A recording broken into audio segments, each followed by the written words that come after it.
आब ओझा अहाँ के हमर बहिन के चिन्ह पड़त। देखे छी कतेक मनबे हमर बहिन के। आ जो गलती भेल पूरा मुंह में दही पोत दे। हमरो नाम सुनैना छिए। हम कहे छी नहीं हुआ तो कन्या बगल में हिनके बैसा दी। बड़ उताल छै सुनैना जी विवाह करे के लेल। अहाँ अपन सोचू जे की हैत। हमरा लेल हमर पप्पा सोचने छथिन, ठीक छै ने? ब्याह करेता हमरा।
एलखिन ई दुल्हा दुल्हरुआ बाँस के रे बियन सा करियन विधनमा।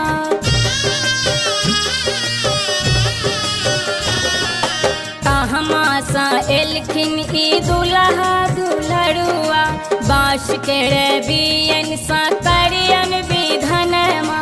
बामा बैसल छथि कन्या राम जी दुल्हरुआ।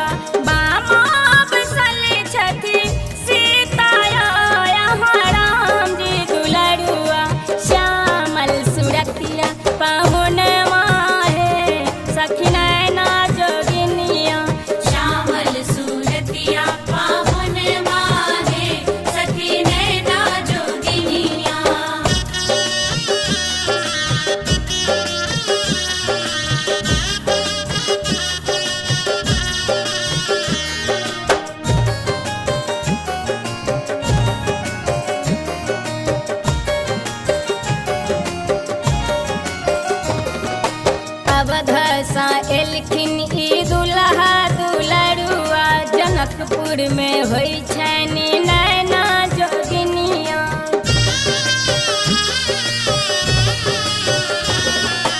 अवधा सा एलखिन ई राम जी दुल्हरुआ जनकपुर में होई छनि नैना जोगिनिया।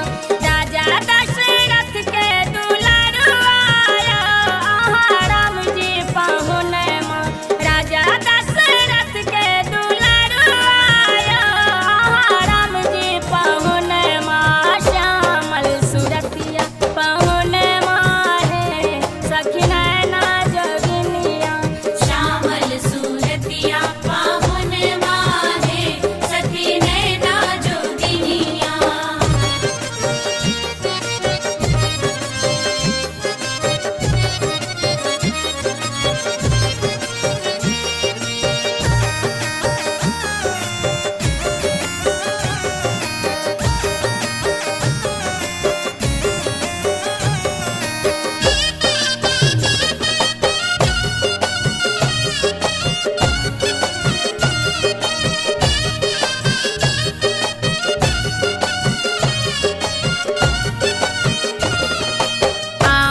पलब हाथ लेने दुल्हरुआ गंभीरा दही सा करै छन विधनमा।